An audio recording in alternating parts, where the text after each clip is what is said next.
Hola a todos y bienvenidos una vez más a English Britannical Podcast. I'm Lewis, as you know, and my lovely co-host, as I think you know as well, is Chris. So Chris, ¿qué tal? How are you? I'm good, thanks. Well, that was a lie. I'm a little bit under the weather. Yeah. I think you mentioned to me that last week you had a bit of a cold or the flu. I've had it this weekend. So today I'm under the weather. But Saturday, Friday, Saturday, and Sunday, I was ill. Not under the weather, not a little bit ill, but just very, very ill. I was shaking and sweating with a fever. Yeah, horrible. A really blocked up nose. My mum said something that made me remember some brilliant British vocabulary. Bunged up. I was Uh-huh. like, oh, I forgot that. Yeah, my nose is bunged up, which is just a British way to say very blocked up. So, I'm feeling a bit poorly, a bit bunged up, but I do feel a lot better today than I did yesterday. So I'm ready for this podcast. How are you doing? You said you had the flu last week, but you're looking better today. Your rosy cheeks and looking good. I mean, yeah, I think since I've been back home and I'm home for a few more days before going back to Brussels, I've basically just been either tired, drunk, or ill since I've been here. So, Yeah. and sometimes a combination of all of them because, you're always catching up with friends, you're meeting up with them, you end up having some drinks, and then because you're always together and it's cold outside, I think it's natural to pick up some bugs, like pick up some colds, flus, viruses. So yeah, I'm still not 100%, but I'd say that I'm getting over it. I'm Yeah. recovering from it because I think I came down with a bit of a cold 2 weeks ago. And ever Yeah. since I've been a bit under the weather. Luckily, last night I got an early night. I went to bed at like 10 o'clock because I was Nice. shattered. I was Yeah. shattered. And I woke up this morning at 8 o'clock. So I think finally I have caught up on sleep and I'm starting to turn a corner. I'm starting to feel a little bit better. That's good So to hear. Yeah, lots of phrasal verbs there as well. Just to add one more phrasal verb, I think there is something going round, which is just a phrasal verb to mean it's happening to a lot of people. It's a contagious illness. It's infectious. It's going round. So maybe lots of our listeners and viewers will also be watching this podcast while under the weather and yes, sniffing and yeah, exactly. it's funny because on my main channel today, the video I posted literally 10 minutes ago is related to illnesses and symptoms of being a bit sick, which is something Oh, that maybe I post once a year or something like that. Whenever I'm a little bit under the weather, it's like, all right, I might as well recreate the same reel. So yeah, I was saying how I was under the weather. I had come down with a cold. I picked up a bug and I had a blocked nose or a runny nose. yeah, I had to blow my nose. And when you blow your nose with tissues, you have snot, yeah, which is like yeah, liquid, or you have bogies, which is individual pieces of yeah, mucus. And at the same time, you're always coughing, you're sniffing, you're sneezing. yeah. There's so much vocabulary related to this, but tell everybody about your symptoms. What have been your main symptoms? Oh, horrible. So I think the main symptom, the worst symptom, has been the bunged up nose, the blocked nose. Luckily, it hasn't been runny. I haven't had a runny nose.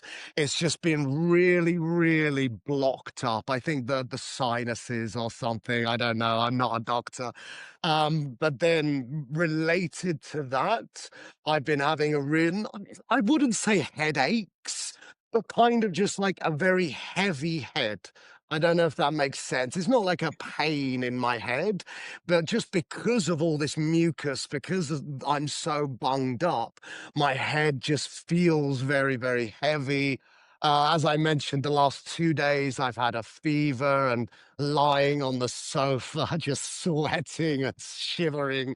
But I do feel a lot better today. I still have a bit of a cough as well.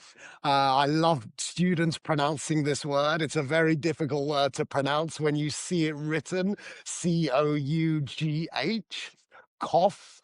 But other than that, I'm feeling quite good. You mentioned sorry, just to change the subject, but you mentioned your Instagram. I loved the pub one. It came up on my feed this morning, how to say I'll buy the drinks in English. But the background was like such a British pub. It was such a cool video. I think it's doing quite well as well, isn't it? Yeah. Yeah, you see, I created that video, and this is on my main channel on English with Lewis, where I just use English. Yeah. Whereas on Inglés con Lewis, I also translate expressions from Spanish to English. And it all came about, it happened because my cousin, on Christmas Day, whilst we were having lunch, he was like, "Oh, Lewis, I want to be in one of your videos." And I was like, "Oh, amazing. Perfect. We're going to meet up in a couple of days and go to a town called Skipton, which is like an old-fashioned market town, which has a lot of Okay. pubs and a lot of traditional pubs." Yeah, it So, looked very traditional.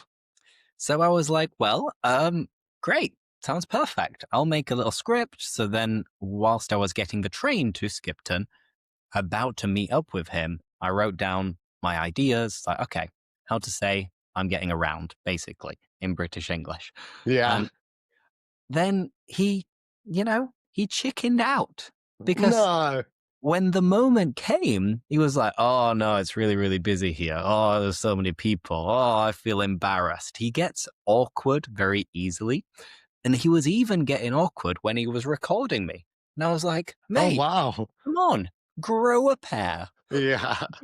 I'll tell you what, though, even though it's kind of, it's my job, I am one of these people who posts on Instagram, I still find it very uncomfortable to film in public. It's one of mine, I wouldn't say New Year's resolutions, but it is one of my goals, one of my objectives this year is to try and grow a pair and to film more videos like how to order a coffee in English, but in a cafe or how to ask for directions, but actually on the street. I do get very nervous, but I'm going to try and get over the nerves to overcome the nerves and start filming outside. But that video is brilliant, mate. I was watching it, came up on my feed, and just that pub with you holding the pint of Guinness. So that's such a quintessential British image right there. No, 100%. And that's one of the reason why I've been a little bit poorly, why Yeah. I've been a little bit under the weather. Now, we've begun with this small talk, classic British small talk, speaking about how we've been doing and the fact that we've both been a little bit sick. But today's plan is to review some British English slang phrases because it's something that I will revisit and recreate on both channels from time to time. So I think it's interesting and people like hearing some British slang, Jerga Británica. Yeah, So the El Inglés Britannical Podcast. So yeah, it it's makes yeah, sense, right? It makes sense.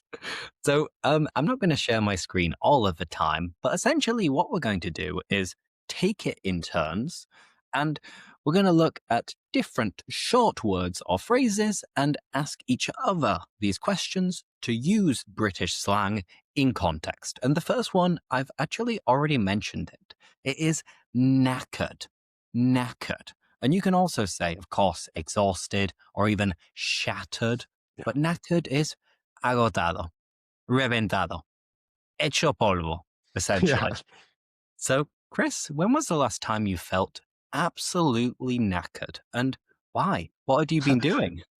Well, to avoid repetition and just saying this weekend, I think the last time I was absolutely knackered would have been the last time I did exercise, probably, yeah, because I'm a very sedentary person normally. But about 4 months ago, I was quite active. And I remember one very heavy gym session, lots of weights. I really pushed myself. And then I got home and I was so knackered. I just laid on the sofa, just, I didn't watch TV. I didn't look at my phone. I didn't do anything. I just laid on the sofa, just absolutely knackered. Obviously, in this context, I'm talking about physically, but obviously, we can be knackered just from tiredness as well. I think Mhm. that's maybe more common because I do have lots of late nights playing Xbox. So maybe I'll go to sleep, sorry, at 4 in the morning, wake up for classes at 8, and I'll be a little bit knackered. Yeah. Oh, sounds But horrible. yeah, it is, but the Xbox is so worth it. So yeah. Obviously, I'm exaggerating. I don't play Xbox till 4 in the morning, but yeah, until the morning, let's say. Yeah. Oh, wow. Sounds How about you? intense. When was the last time you were knackered? I love that you mentioned shattered because I agree. This is also a very British alternative, but it's still less common than knackered, I think. But when was the last time you were knackered? I'd say the last time I was knackered was actually yesterday. And as usual, we're recording this on a Monday. And that means that yesterday, Sunday, I was knackered. And I'll tell you why. Because on Saturday, I went out and met up with my friends in a pub. We were playing darts, we were playing pool, we were watching some football. And one thing led to another, and I ended up staying out until 2 o'clock in the morning, which for Wow. me is pretty late. And we weren't out like partying, but we were just, catching up in Pu- a pub. yeah, And pubbing. yesterday, I went to Ellen Road. I went to the Leeds Oh, United Stadium, wow. watch Leeds against Man United, and I went very early because when I go with my dad, who works as a photographer. So he takes photos of the football and Oh, he wow. needs to be there 3 hours before kickoff, more or less. So I also have to go with him and I'm waiting around, kind of watching the time go by. Yeah. I'm with all of the press as well, but I'm Wow. Do like you have like plus a special one. badge? I have a Yeah. special lanyard. So I will go there, and my dad stormed into my room at like 8 a.m. after I went to bed at 2:30 or 3 o'clock. And he didn't even like knock on the door. It's like, Lewis, time to get up. He just stormed in. It's like, all right, chop, chop, gotta leave in 15 minutes. I was like, oh. 15 And minutes? then What were you? And then after that, I was watching the match, staying there for a couple of hours after the match as well. Then my sister came round with my nephew. We had a curry. Oh, So nice. I was absolutely knackered. By 8, 9 o'clock, I was ready to go to bed. So And what was the score, by the way? Because my dad told me about literally about 30 minutes ago. My dad told me that Ruben Amorim, the Man United manager, just got the sack. He just got fired. So I don't know what the score was. Yes, I'm guessing Leeds won if the Man United manager got sacked today. we didn't actually, No. but we probably deserved to win. We drew 1-1, 1-1, and maybe we could have won and we could have nicked it. We could have stolen the result at the end. But it's funny because I was there with the press. I was there seeing Ruben Amorim's press conference after, and randomly he was just angry and he was Oh, blaming the really? board. He was blaming the Ah, directors. So so this that's is why. probably Yeah. why he got Yeah. the sack. This is why Um, he got sacked, which is another that way of makes more saying sense. fired. Yeah, if he's insulting the people who gave him the job, that makes more sense why he got sacked. Yeah. And mentioning criticize or insult, we have a nice phrasal verb in British English, which is slag off. So you could say that Ruben Amorim, the former Manchester United manager, was slagging the board off. In other words, criticizing or insulting them. So yeah, the Yeah. end of an era. Again, my dad told me that. I haven't actually double checked the facts, but I'm sure he knows what he's talking about. So yeah. I'm sure you can trust him. Now, let's Yeah. move on to the next word and the next question. And it is one where you can again notice the difference between my more northern accent and Chris's more southern accent, because we mentioned this before. The Yeah. word, I would pronounce it as gutted. Chris? How would And you? I would pronounce it gutted, gutted. So a So quick you, question, how would you pronounce gut as gut? yeah, Yeah, so that because obviously for anyone who doesn't know, a gut, G-U-T, is just another word for a stomach. I don't think it's an actual part of your stomach, Lewis. Again, this is where biology comes into it. I don't think it's a part of your stomach. I think it's just a synonym for the word stomach. So it's like in general, your kind of gut. So that's interesting. So you actually say gut and then gutted, whereas I would say gut and then gutted. Yeah. it's the classic difference between a southern vowel sound is more of an a. So, for example, England is a country, is what I would say. And Chris, you would say? A country. And then right now, I've actually closed the blinds because it's very sunny, very sunny. I say sunny, you say. Sunny, yeah, sunny. Do you So it's say a Bath slight and Castle like in the north? Because I would say Bath and Castle, and you would say, bath and yeah, castle. again with these vowels. Interestingly, I actually had a debate with an English teacher from up north, and the Northerners are pronouncing it correctly, and there is no R in Bath. And I'm like, yeah, you're right. There isn't an R in Bath. It's B-A-T-H. But for some reason, there's no R in castle. So why do I pronounce it, or why do people from the south pronounce it castle and bath with an R when there isn't one in the word? I don't know why, but that's just how it is.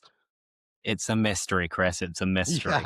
But going back to gutted, which is a way of saying like destrozado, muy decepcionado, if you're very, very sad or very disappointed.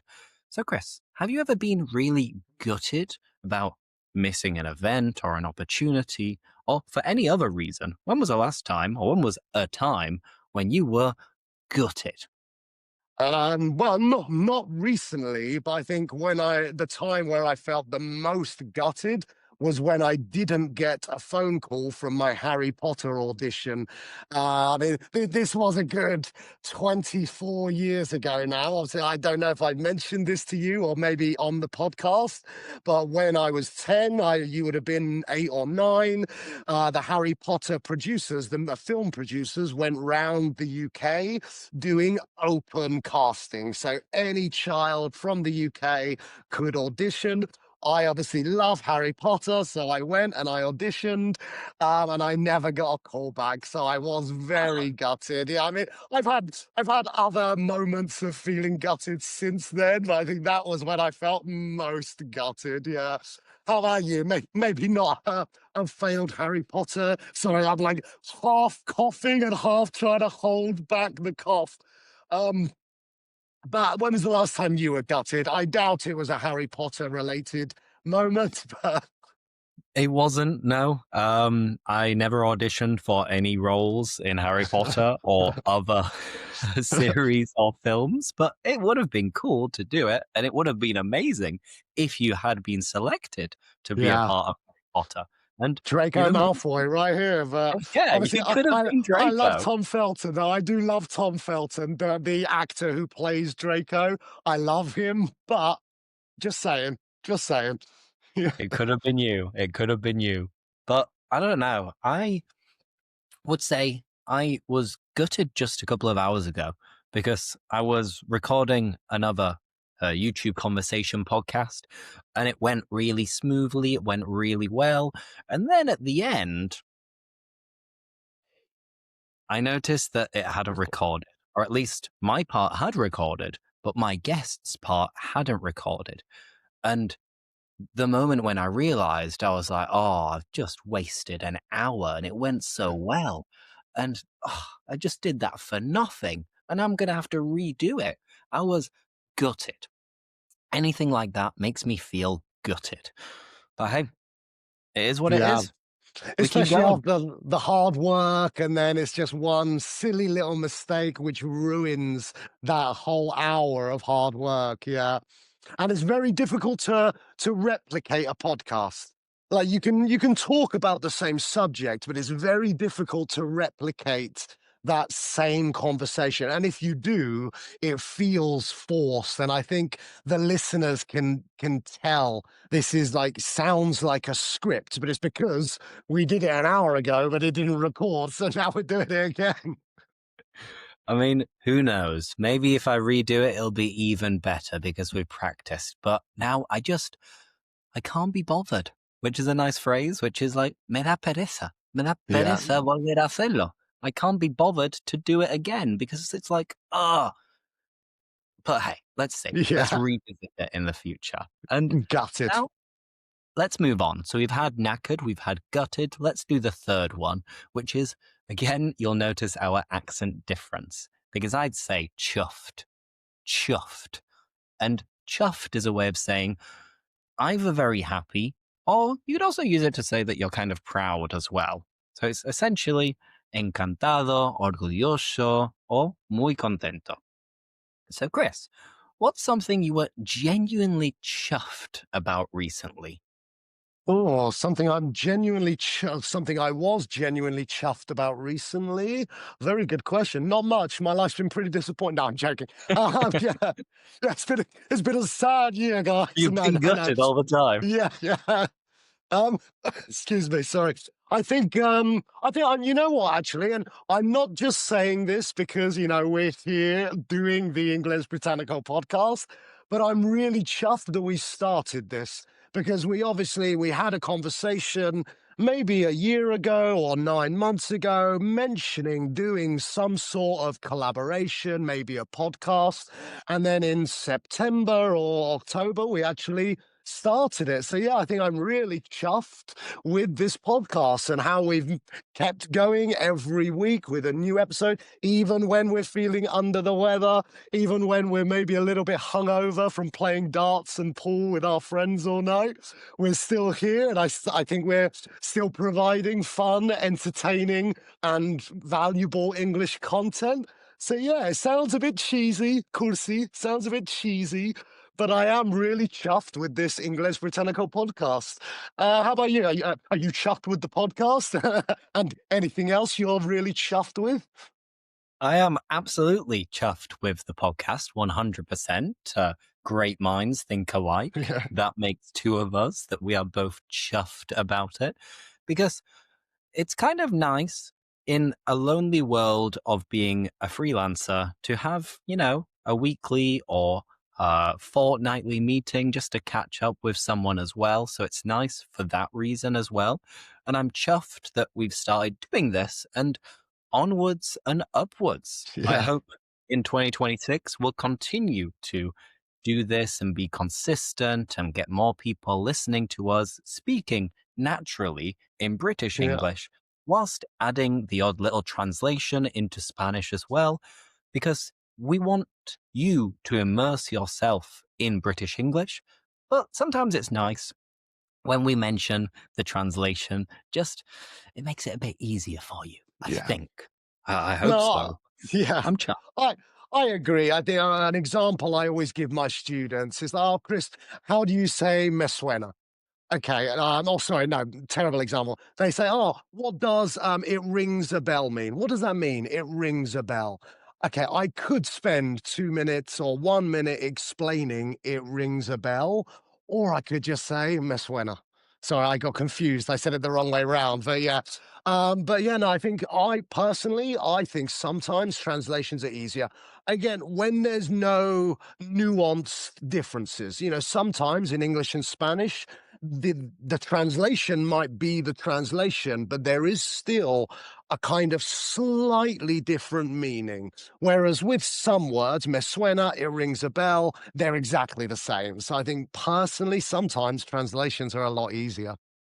No, no, I agree. I agree. I think And the not way not for full sentences, sorry, just sorry to interrupt you, just to also add, not for full sentences, but just for these little idioms or for, little vocabulary words and things like that. Nah, for sure. I think to improve your language skills, you need to immerse yourself, but it's nice to know some quick translations. And sometimes it's very complicated or time consuming to know all of the ins and outs of different phrases. And then if you know a direct translation like I can't be bothered, me da pereza, Yeah. then it's going to be a little bit easier for you to memorize this phrase, at least at the beginning. But Yeah. hey, move on from being chuffed with our joint work and move on to dodgy, because dodgy, I think, is one of the most common British English slang words, and it's very versatile. It can be used for Yeah. many different contexts. Here it says that dodgy is like sospechoso or poco fiable, but we can also use dodgy to describe places. You could say that, oh, that's a dodgy neighborhood, meaning a little bit like dangerous as Yeah. well. And if something is poor quality, you could also say it's a bit dodgy. So dodgy is used a lot. It's like suspicious, like someone you cannot trust, dangerous, or poor quality. But uh, let's use it in conversation. Chris, have you ever been to a dodgy restaurant, hotel, or neighborhood? And what made it feel dodgy? So a dodgy neighborhood. Yeah, I went to Sao Paulo, Brazil. I think it was about 2 years ago. I filmed some television commercials in. So I'm a TV star in Sao Paulo in Brazil, which is Wow. quite cool. But I was walking around having a great time. Love Sao Paulo, by the way. Like I was having a really good time. And then I was going to a neighborhood called Batman Alley, which is a really cool kind of hippie graffitied neighborhood. But I wanted to walk there. So I got Google Maps and I followed the map. As I was following the Google Map, I was like, maybe I should have got an Uber because this neighborhood feels dodgy. And this isn't a disrespect to Brazil or Sao Paulo. Anywhere, Brighton here can feel dodgy. It's just that feeling where you're like, maybe I shouldn't be here. This feels a bit dodgy, especially as I'm white and blonde. It's like, yeah, I stick out like a sore thumb. I stick out like a sore thumb. So that was the last time I felt like I was in a dodgy neighborhood. What about yourself? Any dodgy restaurants, hotels, or another meaning I would just like to add because it happened to me obviously this weekend on the sofa. You can have a dodgy tummy as well, like a dodgy Ooh. stomach. If you've eaten, like in this context, it would be similar to raro or extraño. Yeah, mi estómago. I think they say raro in Spanish. Mi Okay. estómago es un poco raro. So we could also use dodgy to mean funny or like weird when we talk about our stomach or not feeling quite right. Or my stomach feels a bit dodgy. I think I've eaten something that I shouldn't have. So yeah, any moments of feeling dodgy in your recent experiences? Well, I don't know about recent, but speaking about neighborhoods, in Seville, you have Las Tres Mil Viviendas, which is a very dodgy neighborhood. And a nice translation is like chungo. Es un barrio bastante Yeah. chungo. So it's a very dodgy neighborhood where you're advised not to go, especially not at Oh, night, because it's a neighborhood where lots of people are unemployed, you have lots of drug consumption, you have lots of illegal things going on, and they say that the police don't even dare to go in the neighborhood. And I remember maybe not going inside directly, but being just on the edge of this dodgy neighborhood when I used to teach in person. yeah, And the student I was teaching was absolutely lovely, and what I saw was like okay, but I was kind of just on the edge of this dodgy neighborhood. But maybe it's not as bad as people say, and maybe they over exaggerate it and make it sound like it is actually really dodgy, when in reality, yeah, it's just maybe a poorer neighborhood. So, of course, it's not maybe as safe as others, but who knows? I'm no expert. yeah, And then speaking about restaurants, in my experience, dodgy restaurants, more often than not, have photos of their food. So if you are traveling and you're looking for a place to eat and you see that the menu has photos of the dishes, then I'm running. I'm running yeah. away. I'm going nowhere near it because usually these ones tend to be the dodgy restaurants and I don't trust them. So No. with hotels, I'm not sure, but just seeing that is a big red flag. Photos? Mm-mm. I'm going far, far away. That makes sense. Yeah, there's some dodgy things going on in that kitchen, probably. Yeah.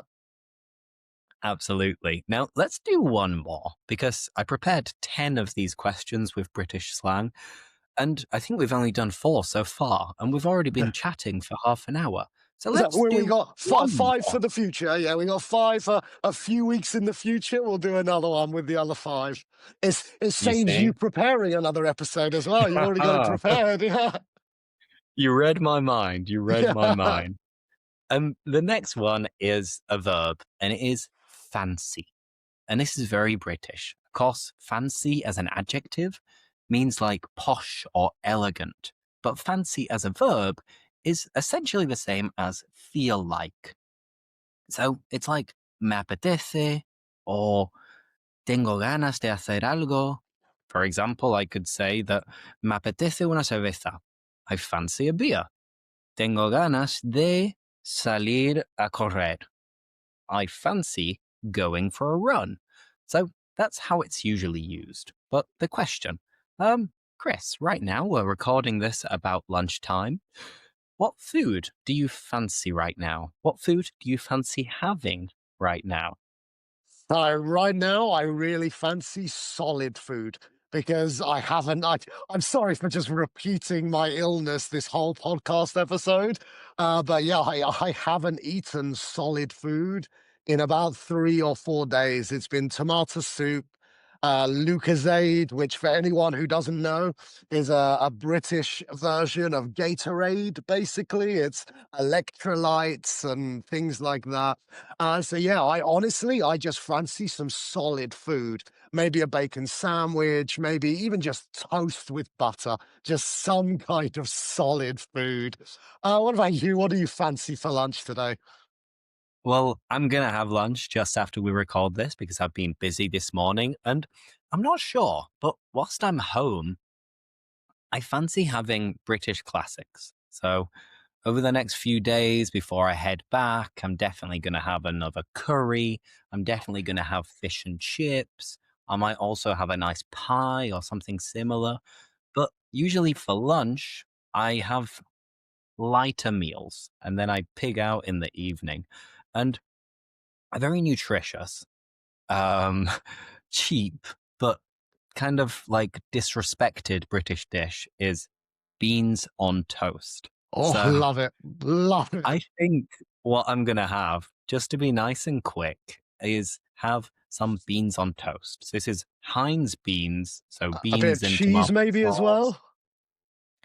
and I will cook the beans, add a bit of pepper and some chili flakes maybe as well. Oh, I wow. will toast 2 or 3 slices of bread and then put some butter on the toast after, then pour the beans on top, and then grate some Yeah, cheddar or some random cheese on top. And of course, you've got this effect of the cheese melting. So it kind of like merges together. And delicious.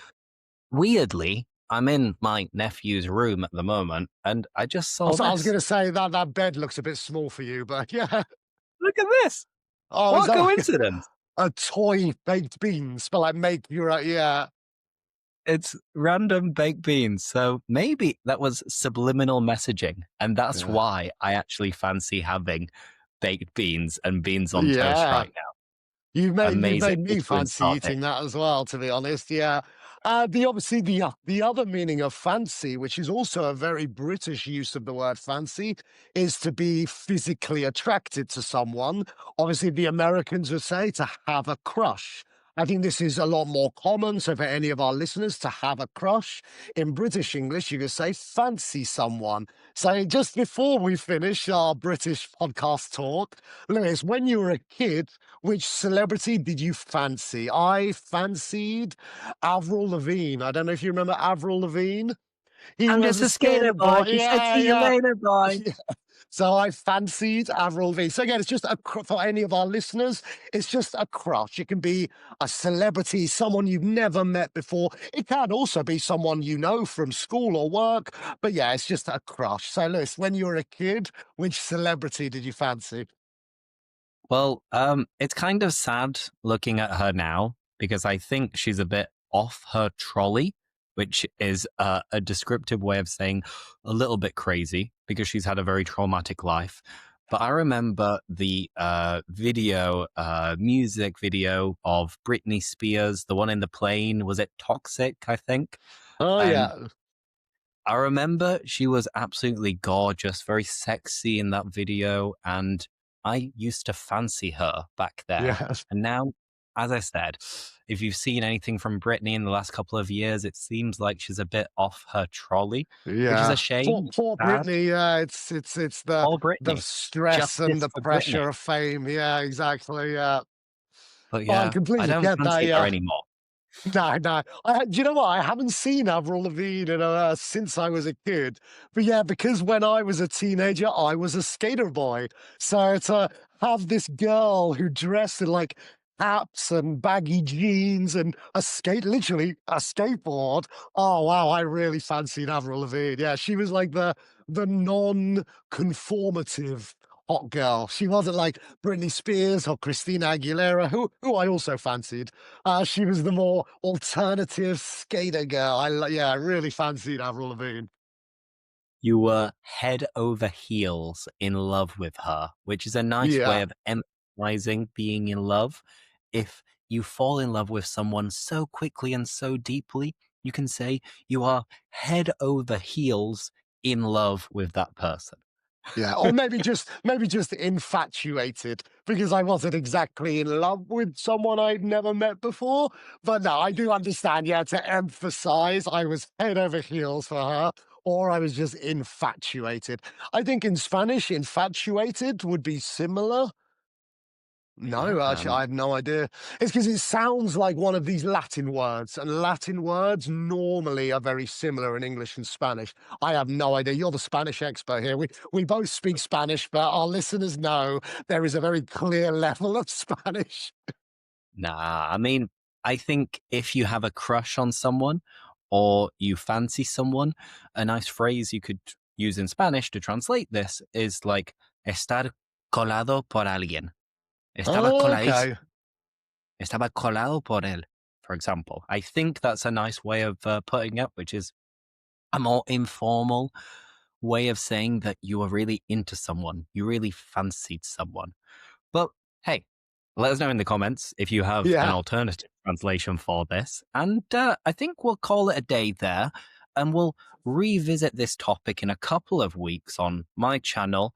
And next week, of course, will be on your channel, where, as you know, you can always see that our usernames appear every time we post one of these podcasts. And I hope you enjoy these podcasts. And if so, keep watching, keep liking, keep commenting, and we'll continue to spread the love.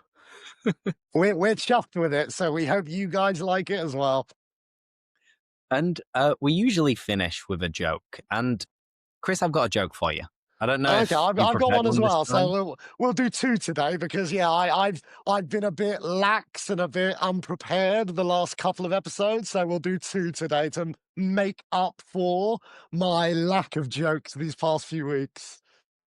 Well, New Year's resolutions, a lot of people are always thinking about becoming healthier at the beginning of the year in January. So I'm thinking about becoming a vegetarian, but I think it's a big mistake. Oh,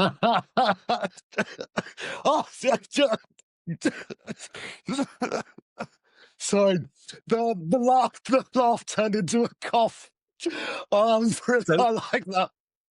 I don't know if I did it justice. I don't know if I told it as well as I could, but it's a nice one, which isn't a question, which is I'm thinking about becoming a vegetarian. So of course you will stop eating meat. But I think it's a big mistake. A steak. It's a mistake.